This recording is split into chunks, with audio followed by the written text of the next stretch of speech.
Good evening friends. ETA business school में आपका स्वागत करता हूं। स्क्रीन में आपको दिखाई दे रहा होगा कि फाइनेंशियली इंडिपेंडेंट वर्सेस रिटायरमेंट। देखो, फाइनेंशियली इंडिपेंडेंट और वर्सेस रिटायरमेंट में डिफरेंस है। कई बार हम सोचते हैं कि फाइनेंशियली इंडिपेंडेंट का मतलब रिटायरमेंट ही होता है, कि जब हम रिटायर हो जाएंगे तो हम फाइनेंशियली इंडिपेंडेंट हो सकते हैं। इन दोनों में फ़र्क है। देखो, रिटायरमेंट का मतलब ये होता है कि जैसे एज आपकी हो गई है, आप हैवी वर्क नहीं कर सकते हो, हैवी मेंटल वर्क नहीं कर सकते हो। हैवी वर्क करके आपको स्ट्रेस हो सकता है, कई हेल्थ इश्यूज हो सकते हैं। इसीलिए गवर्नमेंट ने एक रिटायरमेंट की एज रखी है, जिस एज में आप बहुत ज़्यादा स्ट्रेस नहीं ले सकते। ठीक है, बहुत लंबे समय तक आप काम नहीं कर सकते। जैसे जनरली आप यंग हैं तो आप 16-16 घंटे, 18 घंटे तक आप काम कर लेते हो। लेकिन जब एज हो जाएगी आपकी 55 साल से 60 साल से ऊपर, तो आप इतने लॉन्ग आवर्स काम करने से आपको स्ट्रेस हो जाएगा। ऐसे नहीं है कि आप नहीं कर सकते, लेकिन आपको काफ़ी हेल्थ इश्यूज हो सकते हैं। यहाँ पर कुछ स्पेशल केसेस भी ऐसे हो सकते हैं कि 60 साल के बाद कई लोग ऐसे हैं कि जो बहुत ज़्यादा काम करते हैं, दे आर वर्कहोलिक। यानी कि वो काम के प्रति इतने प्रतिबद्ध होते हैं कि उनको पता नहीं चलता कि 18 घंटे 20 घंटे। देखो, हेल्थ इश्यूज तो होते हैं, लेकिन दे maintain everything in their life, कि अपने हेल्थ को कैसे मेंटेन करना है, अपने वर्क लाइफ बैलेंस को वो जानते हैं कि किस तरीके से बैलेंस करना है। तो उसके अकॉर्डिंग वो लोग अपने टाइम मैनेजमेंट करते हैं और अपना वर्क मैनेजमेंट को करते हैं। तो इसीलिए वो अगर 16 घंटे भी काम करते हैं तो अपने हेल्थ पे पूरा ध्यान रखते हैं। तो ये सब एस्पेक्ट्स हैं रिटायरमेंट के। अब सेकंड है फाइनेंशियली इंडिपेंडेंट। फाइनेंशियली इंडिपेंडेंट वही हो सकता है कि जैसे सपोज मान लीजिए कि आप कहीं जॉब कर रहे हो, और जॉब में जो आपको सैलरी मिल रही है, सपोज आपको सैलरी मिल रही है 25-30 हज़ार रुपये। अब 25-30 हज़ार रुपये आपको मान लीजिए घर बैठे बैठे आपको पैसिव इनकम से सैलरी मिल रही है, तो ये एक फाइनेंशियली आप इंडिपेंडेंट हो चुके हो। इसका मतलब है कि पैसा कहीं ना कहीं से आपके पास आ रहा है। ठीक है, पैसा आपके पास हर महीने आपके पास आ रहा है, 25-30 हज़ार आपके पास आ रहा है। जो आपकी सैलरी है उससे ज़्यादा पैसा आपके पास आ रहा है, और जिससे कि आप अपनी लाइफ को मेंटेन कर सकते हो। अपनी लाइफ में आप जो सैलरी से जो पैसा आता है, जिस तरीके से आप अपनी लाइफ को मेंटेन कर सकते हो, इसी तरीके से जो फाइनेंशियली इंडिपेंडेंट जो लोग हैं, उतना पैसा अगर आपके पास आना स्टार्ट हो गया तो आप क्या कर सकते हो, जो आपका इंटरेस्ट वाला काम है। कई बार हम ऐसी जॉब्स करते हैं जो हमारे इंटरेस्ट के अगेंस्ट में होती हैं, या हम बहुत ज़्यादा दिलचस्पी नहीं होती है हमें, लेकिन फिर भी हम काम करते हैं क्योंकि हमें उस काम के में स्किल हो चुकी है। हम उस काम से बोर हो गए हैं, लेकिन हमारे अंदर स्किल है और हम उस काम को किए जा रहे हैं, और उस काम के अगेंस्ट में हमें एक सैलरी मिलती है। ठीक है, उस सैलरी से हम अपना घर चलाते हैं। तो ये होती है हमारी सैलरी, मंथली सैलरी। ठीक है, जॉब एंड सैलरी, या एम्प्लॉयमेंट एंड सैलरी कह लीजिए। अब फाइनेंशियली इंडिपेंडेंट में क्या है कि जितना पैसा आप सैलरी से कमा रहे हो, उतना पैसा कहीं ना कहीं से आपके पास आ गया है, और आप उसी तरीके से आप मेंटेन कर रहे हैं। अब यहाँ पर क्या है कि जहाँ अब यहाँ पर क्या है कि आपको 30 दिन या 25 दिन, 20 दिन, जो भी है, आप जब जॉब के लिए जाते हो या किसी एम्प्लॉयमेंट में हो, तो आपको 24 दिन वहाँ जाना पड़ेगा। ठीक है, महीने भर आपको वहाँ जाना पड़ेगा, तभी आपको वहाँ से सैलरी मिलेगी। इसको कहते हैं हम एक्टिव इनकम। ठीक है, अब पैसिव इनकम जब उतनी आ रही है तो इसका मतलब है कि आप बिल्कुल खाली फ्री हो गए हो, यानी आपको एक फ्रीडम हो गई है। ठीक है, अब पैसे ने आपको क्या दिया, एक फ्रीडम दी है। ठीक है, इसका मतलब ये नहीं है कि फ्रीडम का मतलब कि आप पैसा कहीं ना कहीं से आ रहा है और आप सो गए हो, यू आर स्लीपिंग। ठीक है, कि आपने काम करना बंद कर दिया है, आप बिल्कुल चैन की बंसी बजा रहे हो, सो गए हो, इस तरीके का काम आप नहीं कर सकते। यहाँ पर आपको कुछ कंस्ट्रक्टिव वर्क करने चाहिए, जिससे कि आपकी इनकम डबल हो जाए। ठीक है, आप इन्वेस्ट ज़्यादा कर पाओ, आपका जो फाइनेंशियल आपकी ग्रोथ हो। तो उसके लिए आपको जो आपका इंटरेस्ट वाला काम है ना, आपको करना पड़ेगा। जैसे बहुत सारे लोग हैं, उनको अलग अलग इंटरेस्ट होता है। किसी को सिंगिंग का इंटरेस्ट होता है, किसी को डांस का इंटरेस्ट होता है, किसी को कुछ हॉबी होती है। तो आप अपनी हॉबी को प्रैक्टिस कर सकते हैं। जैसे बहुत सारे लोग हैं जिनको आर्ट्स एंड ड्राइंग्स की हॉबी होती है, बहुत सारे लोगों को फिजिकल एजुकेशन का है, बहुत सारे लोगों को ट्रैवल का है, बहुत सारे लोगों को यूट्यूबिंग का है। तो इस तरीके से अलग अलग आपका इंटरेस्ट हो सकता है। तो आप अपने इंटरेस्ट को प्रैक्टिस करके और उसको एक प्रोफेशन प्रोफेशन बना सकते हो। उससे आप एक सेकंड इनकम जनरेट कर सकते हो। अब यहाँ पर फर्स्ट इनकम आपकी क्या होगी? फर्स्ट इनकम होगी आपकी जो पैसिव इनकम है, ठीक है, जिससे आपका घर चल रहा है। सेकंड इनकम आपकी हो गई जो आपका पैशन है या जो हॉबी है, उससे आप प्रैक्टिस कर रहे हैं। उससे थोड़ा बहुत जितना भी आ रहा है, आपने ये नहीं देखा कि इतना आ रहा है इतना आ रहा है, बस आ रहा है थोड़ा बहुत। ठीक है, लॉन्ग टर्म में ये आपको बहुत फायदा देने वाला है। तो इस तरीके के जो लोग हैं वो फाइनेंशियली इंडिपेंडेंट कहलाते हैं। तो अब आपकी समझ में आ गया होगा कि फाइनेंशियली इंडिपेंडेंट वर्सेस रिटायरमेंट में क्या फ़र्क होता है। फाइनेंशियली इंडिपेंडेंट किसी भी एज में हो सकता है, there is no age barrier. जो बहुत रिच क्लास के जो लोग हैं, उनके बच्चे तक फाइनेंशियली इंडिपेंडेंट होते हैं, क्योंकि उन्होंने अपने बच्चों के नाम पे करोड़ों रुपए की एफडीज या करोड़ों रुपए का एसेट, जिससे रेगुलर इनकम होती है, वो डेवलप किया होता है। तो जिससे कि उनके बच्चे पैदा होते ही फाइनेंशियली इंडिपेंडेंट हो जाते हैं। ठीक है, तो अगली जनरेशन के लिए, वो फाइनेंशियली इंडिपेंडेंट करने के लिए, जो पहली जनरेशन है उसको भी बहुत काम करना पड़ता है। अगर आप अगली जनरेशन के लिए को फाइनेंशियली इंडिपेंडेंट बनाने के लिए अगर आप कोशिश नहीं करोगे, तो वो कभी भी फाइनेंशियली इंडिपेंडेंट नहीं हो सकते। देखो, यहाँ पर मैं बात करता हूँ यूट्यूब की। बहुत लोगों ने बहुत मेहनत की है यूट्यूब के अंदर, और वो लोग फाइनेंशियल इंडिपेंडेंट हो चुके हैं। अब फाइनेंशियल इंडिपेंडेंट होने के बाद उन्होंने अपने आप को फाइनेंशियल इंडिपेंडेंट नहीं बनाया है, आने वाली जनरेशन को फाइनेंशियल इंडिपेंडेंट बनाया है। क्योंकि यूट्यूब से अगर वो मान लीजिए लाखों रुपए कमा रहे हैं और यूट्यूब में अपना कंटेंट को शो कर रहे हैं, तो यूट्यूब से जो पैसा वो कमा रहे हैं, उससे उन्होंने अगली जनरेशन को भी फाइनेंशियली इंडिपेंडेंट कर दिया है। ठीक है, आप समझ गए होंगे। किसी भी जॉब से आप अगली जनरेशन को फाइनेंशियल इंडिपेंडेंट डायरेक्टली नहीं कर सकते हो। आप नौकरी कर रहे हो, आप किस तरीके से आप अगली जनरेशन को फाइनेंशियल इंडिपेंडेंट करोगे बताइए? नहीं कर सकते। आप फाइनेंशियली इंडिपेंडेंट कर सकते हो इन्वेस्टमेंट के थ्रू। ठीक है, चाहे वो एफडी हो, ठीक है, चाहे वो एफडी हो, बॉन्ड्स हो, कोई भी टाइप की इन्वेस्टमेंट हो, उससे आगे आने वाली जो जनरेशन है, अगर उसमें रेट ऑफ रिटर्न और कंपाउंडिंग होती है, तो आने वाली जो जनरेशन है वो फाइनेंशियली इंडिपेंडेंट हो जाती है। तो देखिए, अगर हमारी पुरानी पीढ़ी अगर अगली पीढ़ी के लिए, करंट पीढ़ी के लिए अगर सोचती, तो वो लोग फाइनेंशियली इंडिपेंडेंट होते हैं। और जो करंट जो पीढ़ी है, जो अभी प्रेजेंट में जो पीढ़ी है, जनरेशन है, वो अगली जनरेशन के लिए फाइनेंशियली इंडिपेंडेंट बनाने के लिए उनके बारे में सोचें। तो इस तरीके से हमारा देश डेवलप हो सकता है।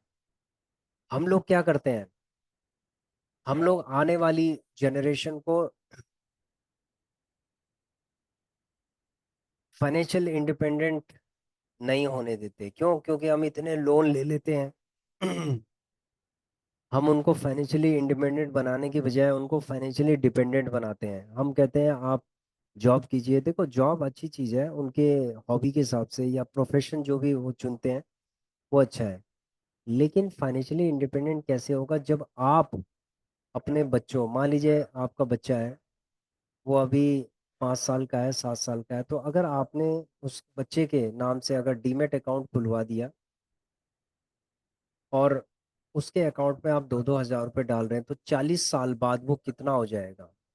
आप ये कैलकुलेट करके देखिए। कंपाउंडिंग जो कैलकुलेटर्स हैं उससे आप कैलकुलेट करके देखिए कि कितना फंड उसके अकाउंट में होगा उस बच्चे के।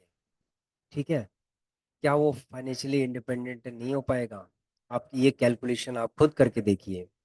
तो ये एक बहुत ही इम्पोर्टेंट एस्पेक्ट है जो जो प्रेजेंट जनरेशन है, नेक्स्ट जनरेशन के लिए, उसके लिए सोचना पड़ेगा, तभी हमारा देश डेवलप हो सकता है, कंट्री डेवलप हो सकती है। नहीं तो फिर क्या होगा, जिस तरीके से आपने स्ट्रगल किया है अगली जनरेशन भी वैसी नौकरियों के लिए धक्के खाएगी। और उसके बाद वो लोग अपनी जो इंटरेस्ट वाली चीज़ है, यानी अपने पैशन को, जब फाइनेंशियली इंडिपेंडेंट नहीं होंगे तो अपने जो पैशन है उसको प्रैक्टिस नहीं कर पाएंगे, अपने इंटरेस्ट वाली चीज़ को वो प्रैक्टिस नहीं कर पाएंगे। और इस तरीके से वो स्ट्रेस में रहेंगे और वो जॉब, ज़िंदगी भर जॉब करते रहेंगे और उनकी ज़रूरत, अपनी ज़रूरतों को पूरा करते रहेंगे, बेसिक नीड को अपनी पूरा करते रहेंगे और कभी भी फाइनेंशियली इंडिपेंडेंट नहीं हो पाएंगे। क्यों? क्योंकि आपने उनका साथ नहीं दिया। यदि आप उनका साथ देते हो, देखो एक बच्चा होता है, उसको अकल नहीं होती, उसको क्या पता है कि फाइनेंशियल इंडिपेंडेंट क्या होता है, डीमेट अकाउंट क्या होता है, किस तरीके से सेविंग करना है, एसआईपी क्या होता है, ये सब चीज़ें उसको नहीं पता है बच्चों को। ठीक है? और बच्चा पैसा कहाँ से लेके आएगा? अगर आप एक अर्निंग सोर्स हैं फैमिली के, चाहे आप मदर हैं या फादर हैं, तो बच्चे का डीमेट अकाउंट खुला के और उसमें 2-2 हज़ार रुपये अगर आप डालते हो, तो आप वो 2 हज़ार रुपये समझ लो आपके नहीं है वो। ठीक है? आपने वो किसी उसके गुल्लक में डाल दिया है। और 40 साल तक जब वो पैसा अपने आप ऑटोमेटिक जाता रहेगा, एसआईपी होने होता रहेगा, तो वो इतना ज़्यादा बड़ा फंड हो जाएगा कि आप यकीन नहीं कर सकते कि आपके बच्चे के पास जो है 3 से 5 करोड़ रुपए हो गया है, 7 करोड़ हो गया, 10 करोड़ हो गया। तो इससे क्या होगा कि जो आपका बच्चा है वो आपके प्रति, उसके मन में एक बहुत ही प्यार होगा। आपके जाने के बाद वो जीवन भर आपको याद रखेगा कि हाँ, मेरे माँ बाप ने मुझे फाइनेंशियल इंडिपेंडेंट कर दिया है। अब मैं अपने हॉबी को मैं प्रैक्टिस कर सकता हूँ, जो मेरी इच्छा है वो मैं कर सकता हूँ।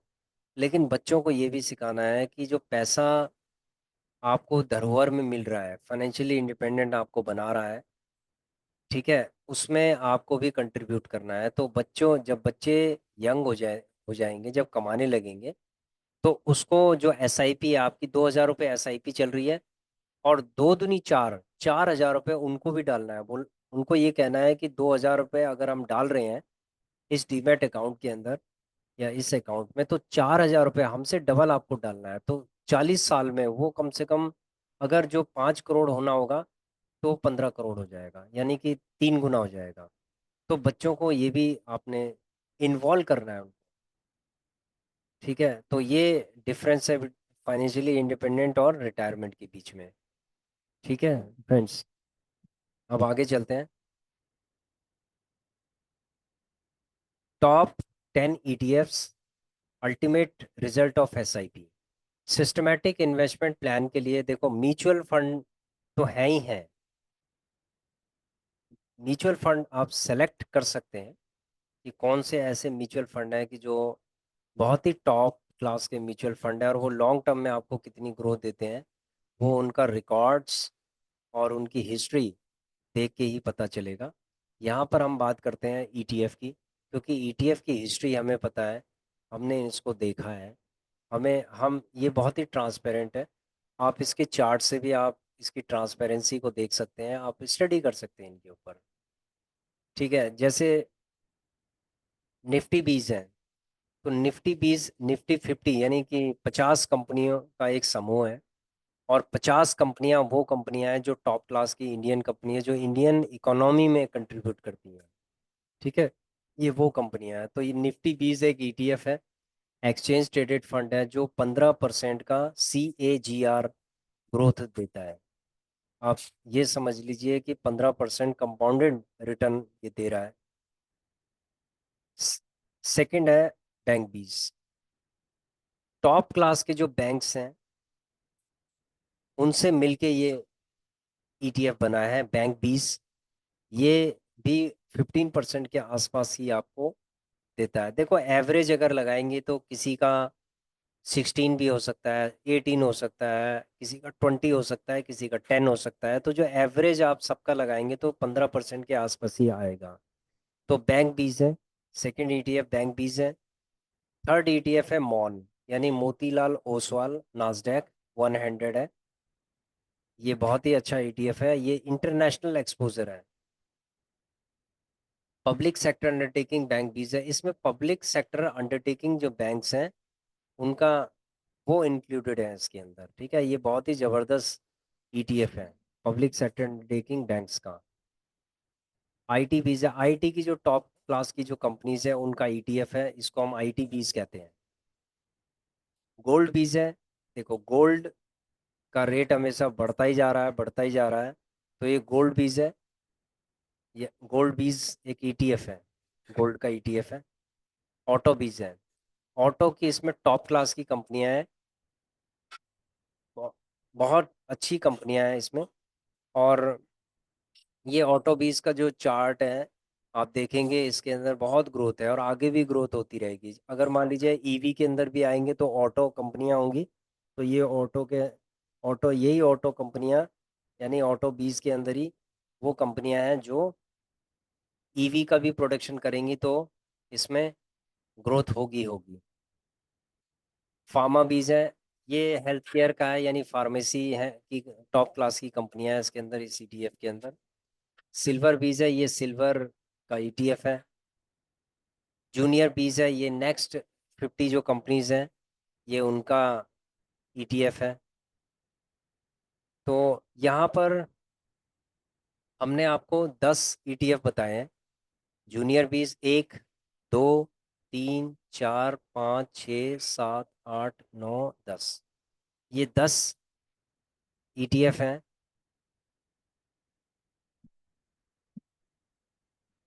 अब हम चलते हैं NSE की वेबसाइट पे, नेशनल स्टॉक एक्सचेंज की वेबसाइट पे। और नेशनल स्टॉक एक्सचेंज की वेबसाइट पे आप जाएंगे, हम आपको एक ETF के बारे में बता रहे हैं कि एक ETF में किस तरीके से आपको वॉल्यूम चेक करना है। ठीक है, देखो आप जाएंगे NSE की वेबसाइट पे और यहाँ करेंगे सिक्योरिटी, यहाँ जाएंगे रिसोर्सेज में, हिस्ट्री रिपोर्ट्स के अंदर जाएंगे, security wise price volume archives है। ठीक है, जहाँ पर सिंबल लिखा है आप लिखेंगे, कोई भी ETF का आप लिखिए, जैसे मैंने लिखा PSU बैंक 20 है। तो PSU bank 20 Nippon India ETF का निफ्टी PSU बैंक 20 है, इसको हम कर लेते हैं।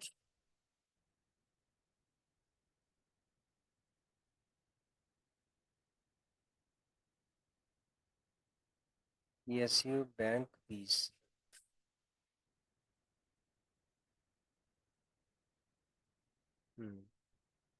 इसका 1 मंथ का हम चार्ट ले लेते हैं।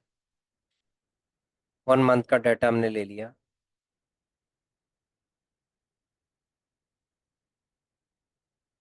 अब आप देख रहे होंगे कि 1 मंथ का डाटा में आपको ये दिखाई दे रहे होंगे, date, previous close, open close, high price, low price, last price, close price, VWAP, total traded quantity. देखो ये टोटल ट्रेडेड वॉल्यूम है और ये डिलीवरेबल क्वांटिटी है, यानी डिलीवरेबल वॉल्यूम आप कह लीजिए इसको। ये टोटल ट्रेडेड क्वांटिटी वो क्वांटिटी है जो डेली क्वांटिटी ट्रेड हो रही है। ठीक है, एक्सचेंज के अंदर ट्रेड हो रही है। तो यहाँ पर आज अगर हम देखेंगे, बैंक 20 का है ये, बैंक 20 का अगर हम देखेंगे तो आज 9,91,864 क्वांटिटी ट्रेड हुई है। तो यहाँ पर 15 लाख हुई है। तो ऐसे करके इसका वॉल्यूम आप देखेंगे देखो 1 लाख से ऊपर का जो वॉल्यूम है किसी भी ईटीएफ का बहुत ही अच्छा होता है, धमाकेदार होता है। ठीक है, लिक्विडिटी की कोई प्रॉब्लम नहीं आती है उसके अंदर। तो हमें ये वाला वॉल्यूम देखना है कि ये कितना है। अगर ये वॉल्यूम अगर कम होता है, जैसे 10,000, 5,000, 10,000, 5,000, 7,000, 20,000, तो ये- उस ईटीएफ को आपने फिलहाल अवॉइड करना है जिसके अंदर वॉल्यूम नहीं रहता। तो इस तरीके से आप, ये तो एक ईटीएफ है। आप अगर पीएसयू बैंक 20 का भी आप देख सकते हैं। ये पीएसयू बैंक 20 का है। देखिए पीएसयू बैंक 20 का आप देखेंगे तो यहाँ पर 24,13,226 क्वांटिटी है, ट्रेडेड क्वांटिटी है आज की।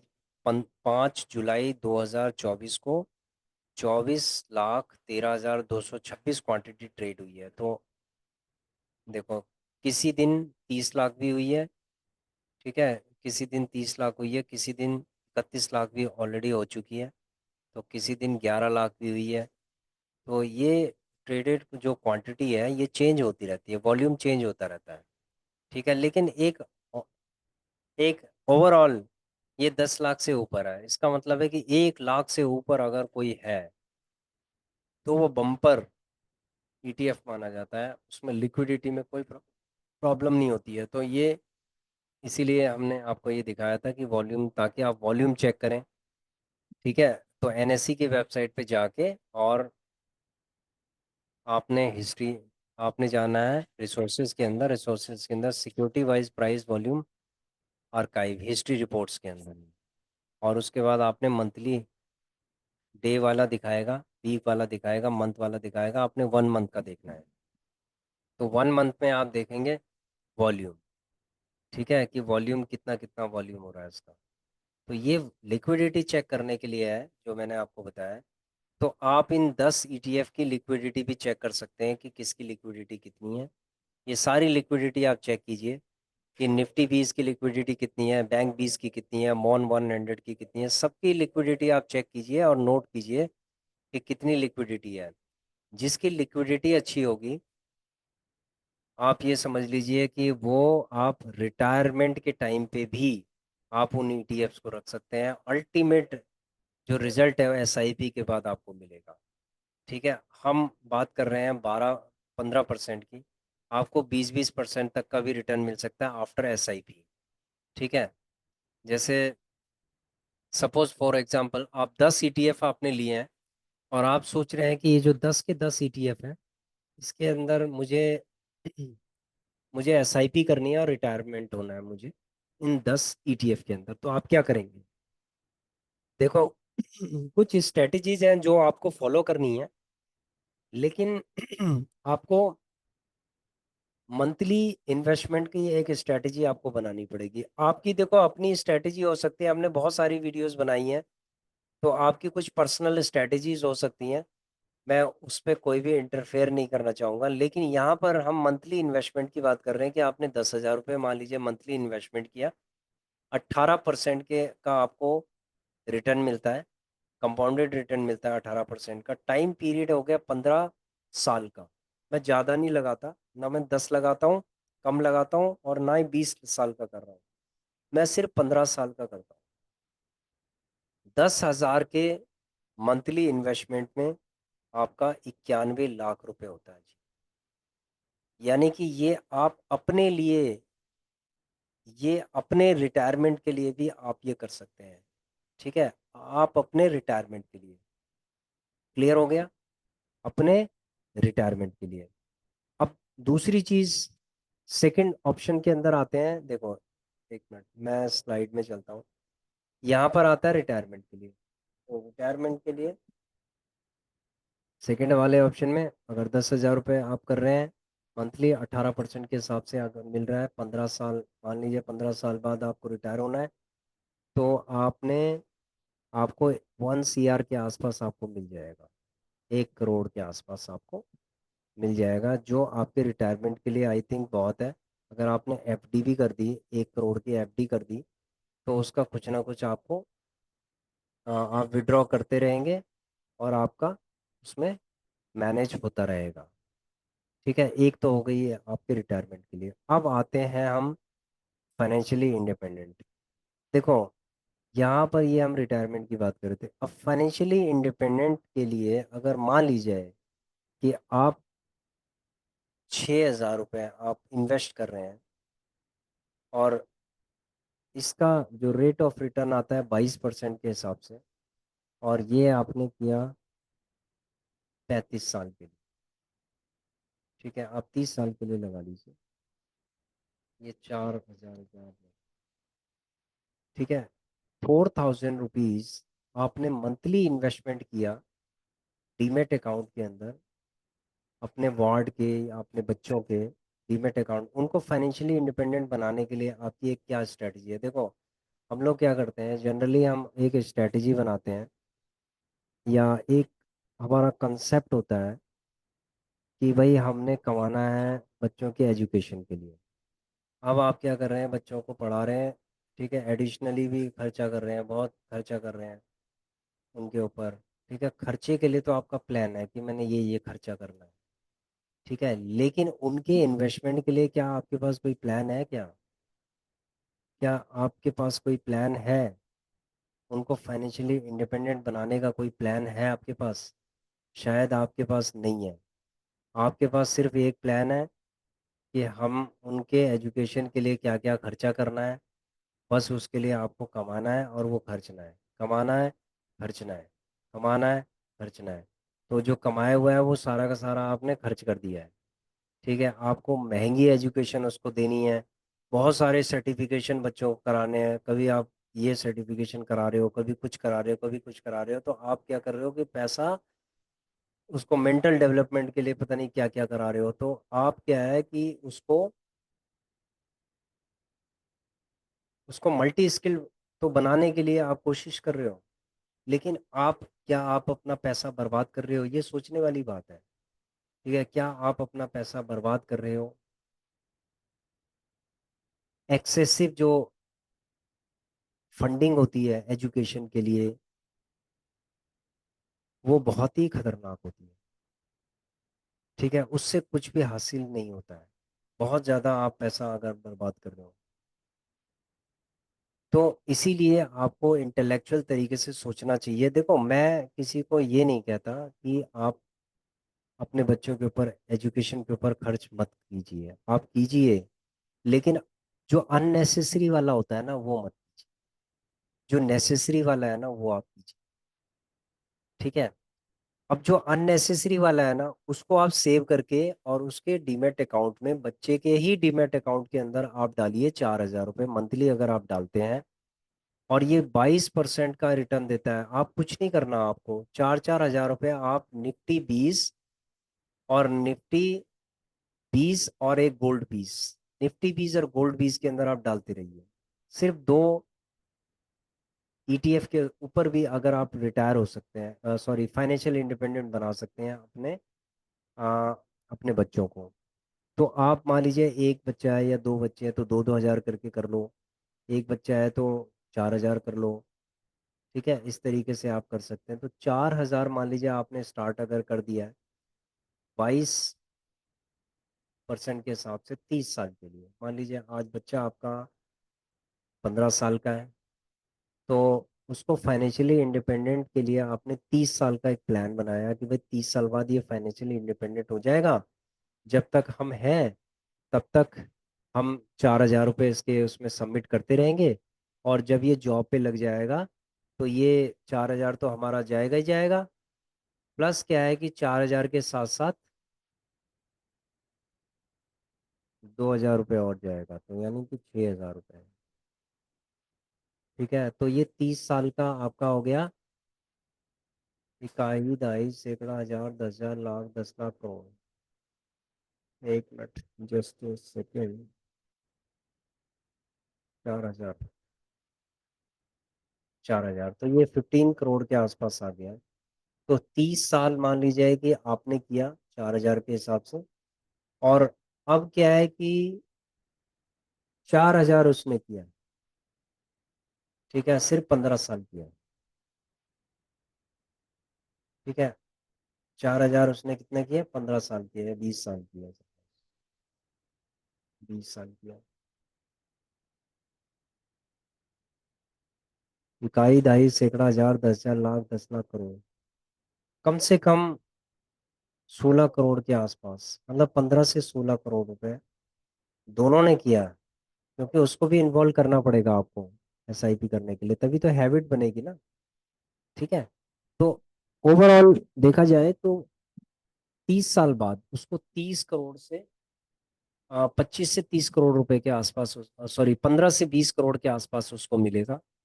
तो 15 से 20 करोड़ रुपए अगर किसी को मिलता है, क्या वो फाइनेंशियली इंडिपेंडेंट नहीं हो पाएगा? बिल्कुल हो पाएगा। और आपने कितना जमा किया? 4,000 रुपये जमा किया, सिर्फ 4,000 रुपये आपने छोड़ दिया, उसकी गुल्लक समझ के उसको जमा करते गए आप। ठीक है। और अगर आपको लगता है कि आपकी हिम्मत 4,000 की नहीं है, 2,000 की है, तो यहाँ पर भी हम कैलकुलेट कर लेते हैं। ये लीजिए, अगर 2,000 के हिसाब से भी अगर आप करते हैं 30 साल तक, तो ये आता है 8 करोड़, 7.5 करोड़ के आसपास आ जाता है। ठीक है, 7.5 करोड़ रुपए आपके बच्चे को मिलेंगे। और वो भी इसके अंदर जब एसआईपी करेगा तो ये 10 करोड़ के आसपास हो जाएगा, तो मतलब टोटल 10 करोड़ आपके बच्चे को मिलेंगे।